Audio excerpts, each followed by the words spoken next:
Welcome to the Basics of Life. My name is Ken Burkey, and we have a first-time guest today. Jacob Ricketts is in the house, and how you doing? Doing good. Good. Thank you for being here. Jacob and his family are leading the way when it comes to helping people engage in one of the biggest issues of our day, and that is children who have no homes. Right. Helping people navigate the foster system and helping people adopt, because it's kind of your journey, it's yours and your wife's journey to adoption. Yep. And so I'd love for you to kind of share your background and kind of your journey towards adoption. Yeah. My wife Kelly and I are adoptive parents, and Kelly has always been we've talked about adoption and fostering ever since, we got married, ever since we were dating. And my perspective was always, well, I want to have some of our own kids first, and, maybe later down the line, if we have the extra time and money and the space, like everybody has, right. Then maybe we can think about adopting. And it was really not a priority for me at all. So around our 2-year anniversary, we decided, it's about time to start thinking about kids, and so we decided to pray about it. And so we prayed, is this time to have kids? And we weren't really expecting an answer, but we actually got one, and the answer was no. Was it like a big voice from the sky? Exactly. I wish it was. But right after we started praying, we started getting a lot of random advice from people. Mm-hmm. Things like, wait as long as you can to have kids, or kids change everything, make sure you're ready, or just, kids are hard. So I took that as a sign, that we're not supposed to be having kids at this time, and so like most good Christians, we ignored that advice, and we wouldn't have said that we were trying to get pregnant, but we weren't not trying, but we kept getting more random advice, and so we decided, it might be a good idea to listen to the King of the universe. So we put kids on hold. And then about 6 months after that, my band got involved playing for Courage Worldwide. It was called Courage to Be You, now it's called Courage Worldwide. And explain that a little bit, what that is. Yeah, and Courage Worldwide, they build homes for girls that have been rescued from sex trafficking. They have a home now in Sacramento, they have one in Tanzania, and they're building one in Hawaii. But back then they had nothing. They were releasing a CD, and they were trying to raise money to build the first home. And you're in the band The Real, and yes. You guys started doing trafficking awareness concerts, right. So this was the first one that they invited us to, and so I had never heard of sex trafficking. I didn't really know what it was, and so I went in kind of blind to the first show, and we played it, and I sat and I listened to all the information, and I was just blown away. I was shocked. I didn't even really know how to process what I was hearing. I couldn't believe that girls were being sold for sex in Sacramento. You hear about that kind of thing, and you always think, well, it's like Cambodia or Thailand or whatever. It doesn't make it any better, but it was just amazing to me that it was happening here. Right. And so at that point, I was completely in. I said, okay, anytime you want me to play, anytime, anywhere, I'll be there. Just let me know. I'll play any show for you. So over the next 6 to 8 months, we played about 15 to 20 shows, and I would go, and I kept hearing the same things over and over and over again. These girls they never had families. They were, no one has ever taken care of them. Nobody's looking for them. Nobody cares about them. And these are American girls. Right. These are American girls. Because one of the things that really surprised me was that in the Sacramento area, at least, over 90% of the girls who are rescued from sex trafficking came from the foster care system. Mm-hmm. And so, to me, what God was revealing was, these foster kids, these girls, are the church's responsibility. And if we weren't going to care for them, then no one was going to look out for them. So I would go to each show, and I would just be heartbroken at everyone, and I'd get angry and frustrated, and I got to a point where I was praying every show. I said, okay, God, please don't let anyone leave here unaffected. Please disturb them and move them to action. And I remember sitting in one of these, listening to the speaker, and I very clearly felt God say, I'm disturbing you for a reason. I want you to move. And at that point, I realized why God had told us not to have kids, and He wanted us to start our family through adoption. Wow. So I came to that realization, and I go and I tell Kelly, and I've been wrestling with this and struggling with this, but apparently I hadn't told her at all, and so it was out of the blue for her. Yeah, I was going to ask, what was going on her side? Was she? Well, she was always, like I said, she was always kind of had the idea. She was just praying about it, not bugging me about it. So she was surprised though when you came. She was surprised, but she was totally supportive. She was she was surprised and excited, a little taken off, or she wasn't exactly prepared for my change of heart, but very quickly she was on board. So at that point we started the adoption process, and talk about that, because that can be. I think that's intimidating. Was it intimidating when it was very much so, because we started looking at the church and our friends and our family, looking for any information and guidance, and we didn't really find any. And so we went to Google and it was mainly Kelly doing all this, but she was Googling and finding out all the information, and there's a lot of decisions to make. Do we do foster adoption or private adoption or international adoption? What do those things even mean? How much is this going to cost? There's a lot of questions.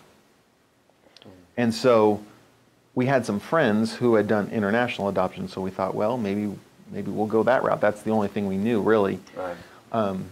So we started pursuing that, and we were just hitting stumbling blocks and roadblocks, and we actually signed up for an orientation, and we had signed up online, and they had confirmed, and we went to the class, and the building was locked. The doors were closed, the lights were turned off. Wow. So we kind of took that as a closed door. Said, well, I guess this isn't where we're supposed to go. So, when we thought about it, Kelly has always had a passion for foster kids, and foster children is what led me to adoption. So we realized that was the path that God had for us. So we started looking into different foster adoption agencies, and we went to a couple of orientations, and it's just very sobering to hear all the information and all the statistics.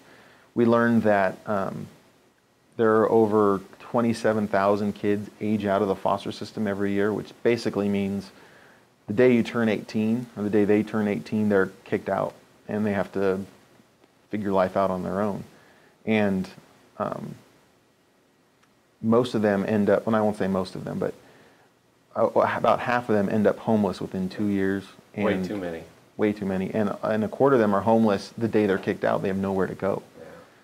So that broke our heart, and we were on board with foster adoption. So we knew this was the way God asked us to go, and so we started the process, and that involves doing a ton of paperwork, getting your home ready. You have to do little minor things or stuff that to be legal foster parents, and that was all kind of annoying and irritating. But the scary part for me was the training, because you have to go through these training classes.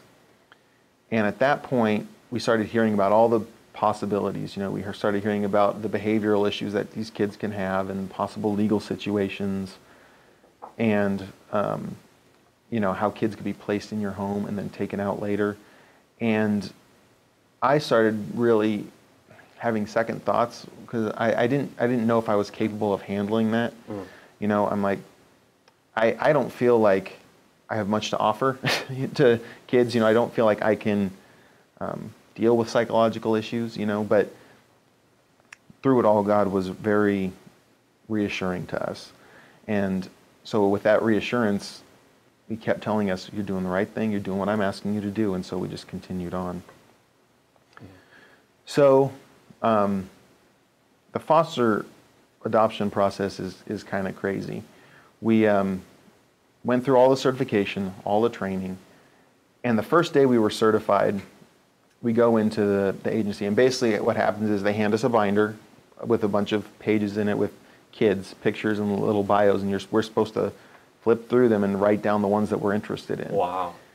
And that's a difficult that's process. I mean, so we're flipping through this, and the door opens up, and a lady walks in, and she says, "Hello, welcome to the agency. We just got a call for an 11-month baby boy. Would you like to take him home today?" Wow. And we were kind of shocked. And before we could even react, really, another worker walks in, and he says, "Oh, don't worry, we found a family." Wow. And so she says, "Okay, well, forget that. So how are you doing?" And just another normal day. Yeah. So that was our introduction to this crazy process. And then about maybe a week later, we were at what's called an adoption fair, which is basically it's a fairly small room with a bunch of tables on it, more flyers of kids, and the kids' workers who can give you more information about them and tell you their background and stuff. So we're walking through, and we're picking up flyers and asking questions. And one of the workers asked us if we had heard of Mike and Sam. And, we hadn't. And they didn't really have any information. There was no flyer, no picture, but they just said, well, they're two brothers, 1 and 2 years old, and they're African American. And that's all the information they gave us. So we wrote their names down and we moved on. And then over the next few days, we were discussing each child. We're looking at the flyers that we got, and the names Mike and Sam kept popping into my head. And at this point, we're looking for any little direction from God. So Kelly said, if you think this is a sign from God, then let's go for it. I trust you. So we set up an appointment to meet them.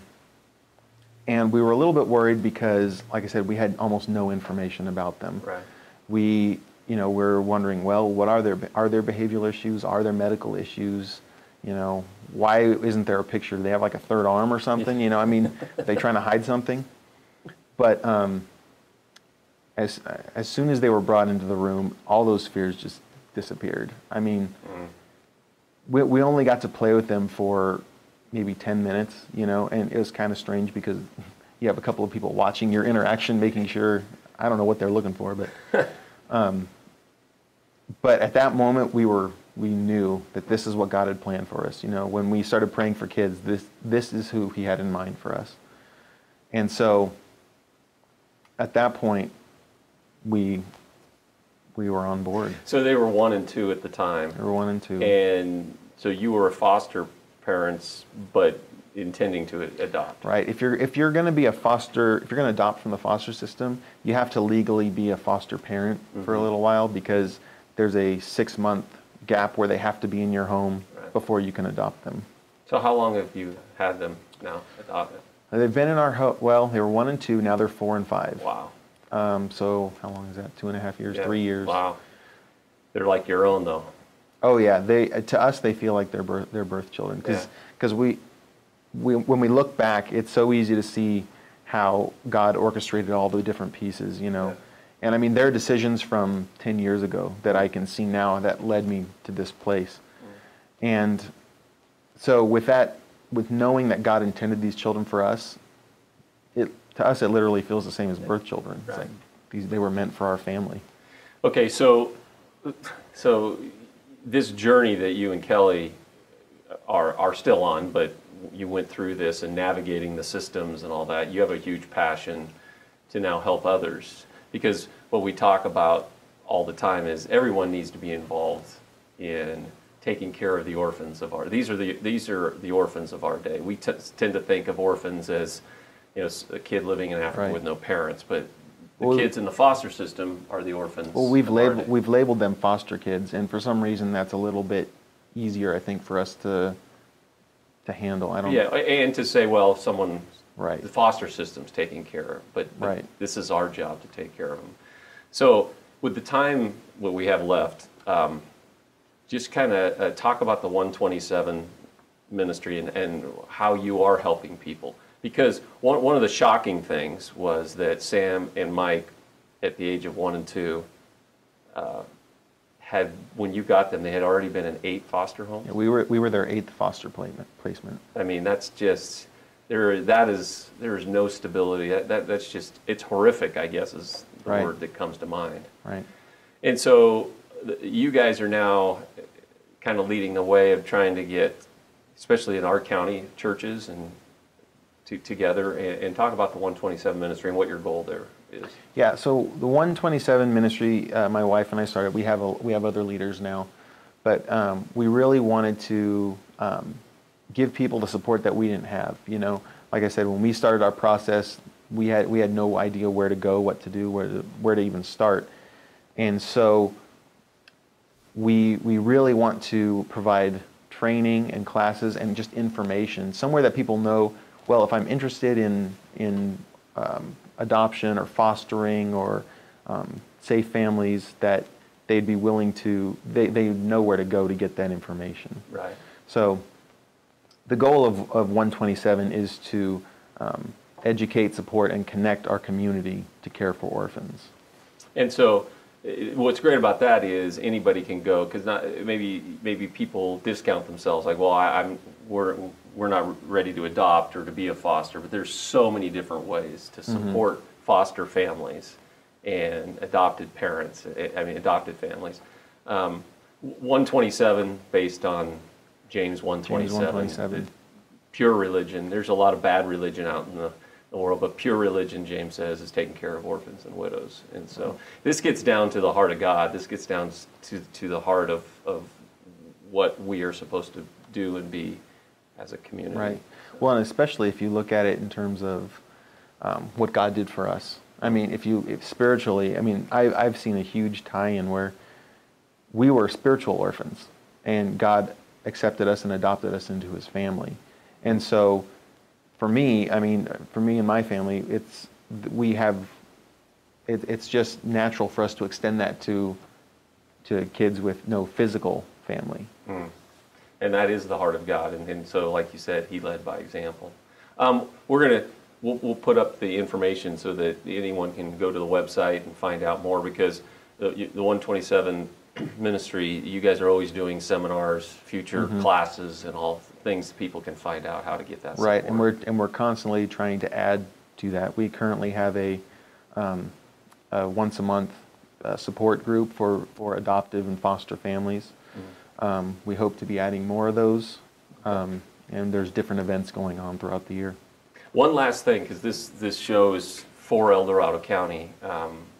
Another kind of startling statistic is that this county does not have enough foster families. Right. And so around 50% of kids who need to get into the foster system in this county get sent to other counties. Right. Right. So not only do they lose their parents, they lose their friends, they lose their school, they lose their church, they lose everything when they're shipped out of county. So you guys are very passionate about getting more people in our county, more families to be foster families. Absolutely. So that kids can stay here and not be uprooted. And getting those foster families the support that they need. Because, fostering is not easy. You're dealing with kids that have been through trauma.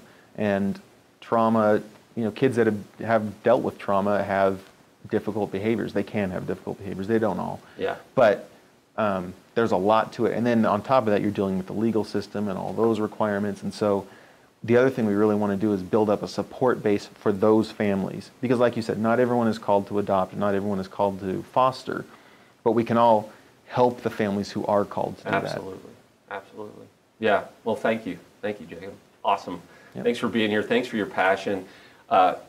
Make sure you go to the website, and if you have more questions, you can also call Green Valley Community Church, because we're deeply connected to this ministry, so we can guide and direct you to the leadership of this amazing team. So thanks a lot. Thanks. And thanks for being with us here on The Basics of Life, and we'll see you next time.